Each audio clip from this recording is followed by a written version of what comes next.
rides only.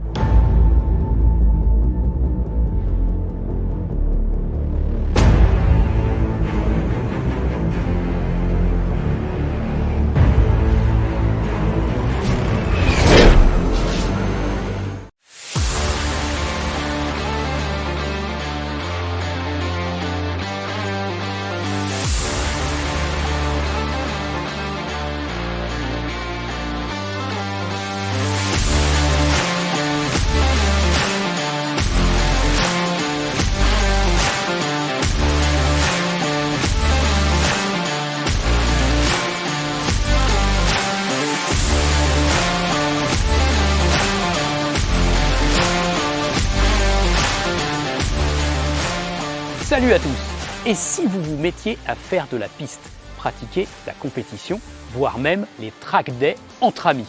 Eh bien c'est ce que vous propose Yamaha avec cette R7 préparée CUP ou GYTR, et nous faisons son essai aujourd'hui sous le soleil du circuit de Manicourt et dans le cadre d'un stage de pilotage de Radigues Rider School, école de pilotage top qualité avec laquelle nous sommes partenaires.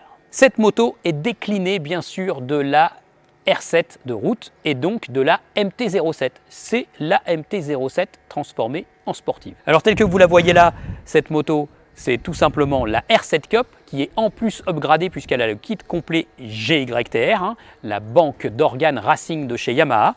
Et puis cette moto, en fait, elle est préparée pour les journalistes qui veulent participer à la Cup. Bon, elle a tâté un peu du circuit et du bac à gravier à droite et à gauche, mais elle roule encore très bien. Je vais vous faire son essai aujourd'hui, je vous emmène à bord et ensuite je vous fais le débrief.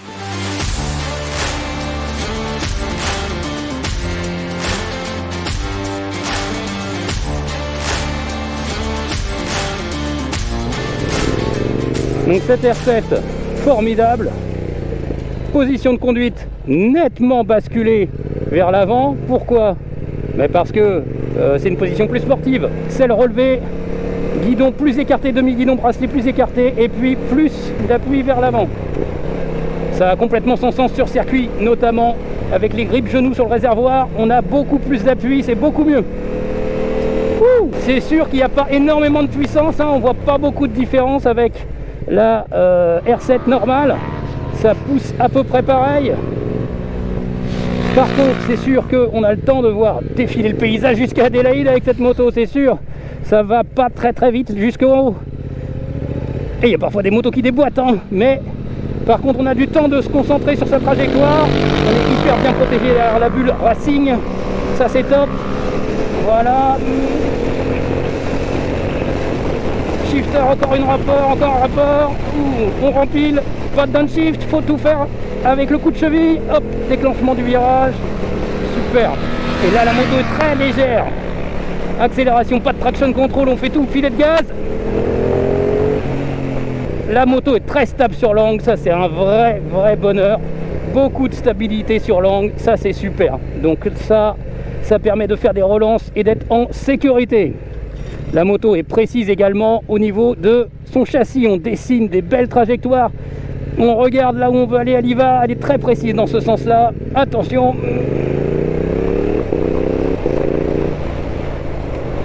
Ce qui est très bien aussi, c'est le freinage. Super freinage sur cette moto.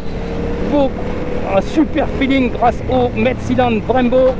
Il n'y a pas besoin de suréquiper en disque ou en étrier. Là, c'est une moto très légère et donc on freine super bien avec cette moto en ligne. Et il y a beaucoup de stabilité au freinage. Attention. Twin oblige, quand on rempile les rapports, eh bien, il y a du dribble un peu à l'arrière, parce qu'il y a beaucoup de frein moteur, et ça pénalise la vitesse en entrée de courbe, il faut s'y habituer. Après, on remet les gaz. Ouais, encore, super, top. Oh, elle est quand même sympa. Les changements d'angle, hyper simple, les changements d'angle, on peut balancer la moto facilement gauche à droite. Et là, pour le déclenchement du virage sur circuit, c'est super, parce que franchement, la moto, on freine en ligne, on déclenche. Elle s'incline super bien.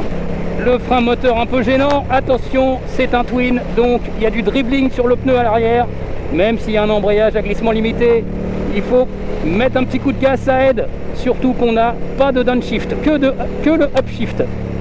Côté ambiance de pilotage, On a quand même une bonne ambiance de moto de course. On a évidemment la position de conduite, mais on a aussi, pas que ça, on a aussi la ligne à Krapovic, demi-ligne, hein, Racing.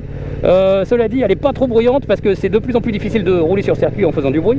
Mais elle fait déjà un super bruit et on a beaucoup de plaisir à entendre cet échappement pétaradé. Ouais, c'est bien, la moto est fine. Hein. Commencez bien en ligne droite, on peut bien se caler derrière la bulle. La moto est fine, elle est top. On a une bonne protection, on a le temps de se concentrer, de voir arriver le virage. Allez, hop, freinage, hop. Et voilà, on bascule. Toujours facile à basculer d'un angle à l'autre et en même temps très stable. Hein.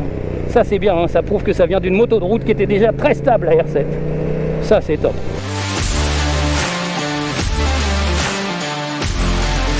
La Yamaha R7 que vous découvrez ici est préparée pour disputer la R7 Cup, une coupe de marque française où tous les pilotes disposent de la même moto. Notre moto utilise le kit R7 Cup et le kit GYTR et les deux sont compatibles. Nous avons constaté une belle robustesse de la moto et des diverses pièces vu que la moto a visiblement chuté à gauche et à droite et malgré cela, Christophe a pu constater qu'elle roule encore droit. Cela ne remet pas en cause la présentation globale de la moto qui est très réussie. Bien qu'elle ne dispose pas d'accessoires électroniques, pas de traction control et l'ABS est retiré, le pilotage est assez simple. Pour ne pas dire réduit à l'essentiel. Voici la liste des pièces et accessoires GYTR à commander auprès du réseau Yamaha répondant à ce label. Dans l'ensemble, les pièces sont assez onéreuses et si vous vous décidez à mettre la totale, le kit Cup et GYTR, il vous en coûtera respectivement 5 910 € et 1 844 €. Si l'on ajoute les 9 999 € de la moto, cela nous emmène à 17 753 €. Une somme rondelette tout de même. Toutefois, les concessionnaires accordent parfois des remises sur la moto.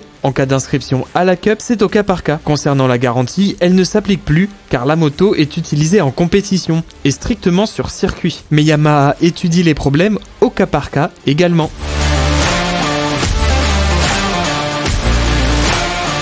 Et voilà, on en a fini de cet essai. On a fait quelques sessions de 20 minutes à bord de cette R7 Cup GYTR.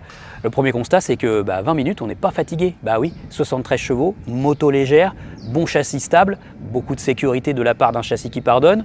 Ça tire pas trop fort sur les bras, pas trop fort sur les cuisses. Bah c'est bien, ça économise. Et ça, c'est de très bon augure, notamment si on débute sur circuit, puisqu'on va éviter de peiner au niveau physique et on va se concentrer sur son pilotage. En fait, c'est ça l'esprit de cette moto. C'est une moto vraiment bien conçue pour apprendre à piloter. On n'a pas d'assistance, d'accord, ça c'est un peu une faille. Pas les trucs modernes, pas de traction control, pas de centrale IMU. On fait tout au dosage de la poignée. Mais du coup, il faut apprendre à caler son pneu à l'accélération, à bien sentir le couple de ce moteur. Et puis comme ça, on travaille vraiment toutes les phases de pilotage. Et dans ce registre, elle est plutôt bien faite. Elle est saine, vraiment. Elle est sécurisante par sa stabilité, une très bonne motricité, pas trop de chevaux, d'accord.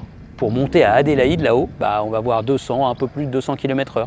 Et les R1 vont vous déboîter comme ça, de part et d'autre. Mais vous allez pouvoir vous concentrer sur votre freinage et essayer de les récupérer un peu. Parce que forcément, vous arrivez moins vite, une moto stable, un très très bon freinage. Et donc, vous allez pouvoir essayer de rattraper ces R1. Bon, pas longtemps, ici sur le circuit de Nevers-Manicourt, il faut des chevaux, bien sûr. Mais c'est pas grave. Le concept de cette moto, c'est d'apprendre à piloter, de ne pas être dépassé par les troupeaux de canassons qu'on a sur toutes les motos modernes. Voilà, donc dans ce registre, elle est vraiment très sympa, très bien, très aboutie finalement. Les failles, finalement, qu'est-ce que ça va être ? Ça va être le léger manque de canasson, mais ça c'est pas très grave, surtout si vous tournez sur des petits circuits, circuit Carole, circuit d'Alès par exemple, elle va être très bien sur ce circuit, la R7 Cup là. Et puis l'absence de traction control, il faut apprendre à piloter. Ce qui est plus préjudiciable finalement, c'est le frein moteur inhérent à ce moteur qu'on ne peut pas régler, il n'y a pas d'électronique. Et donc là, il va falloir composer. Quand vous tombez deux rapports, du coup vous avez beaucoup de frein moteur, ça vous ralentit énormément. Ça va falloir apprendre à composer et c'est vrai que dans ce registre, dans cette phase de pilotage, un 4 cylindres en ligne c'est quand même mieux finalement. Et puis il n'y a que le shifter up, donc boîte inversée, donc ça c'est très bien, pas de problème. Mais comme il n'y a pas de shifter down, il faut tout manipuler avec le levier d'embrayage, etc. Et c'est vrai que on n'a plus trop l'habitude de faire ça avec les motos modernes en shifter up and down. Et au final, la moto elle est vraiment sympa, je me suis marré, elle est collée par terre, super motricité, tout ça je vous ai tout dit, très bonne stabilité, ça c'est un gros point fort. Et au final l'addition, bien sûr, c'est 9 999 € pour une R7 standard, auquel il faut ajouter toutes les pièces que vous avez pu voir dans la partie précédente dans le détail. Et ça commence à faire une somme assez rondelette. Donc c'est quand même pas vraiment donné pour une moto d'entraînement hein, ou une moto de cup. Mais bon, il n'y a pas beaucoup de propositions de ce type sur le marché et c'est très bien qu'elles existent. Et puis moi je vous le dis, hein, tout ce qui compte c'est le plaisir qu'on prend au guidon avec une moto à sa main. Et là, celle-là, elle est vraiment chouette. Allez, à bientôt sur Motorland.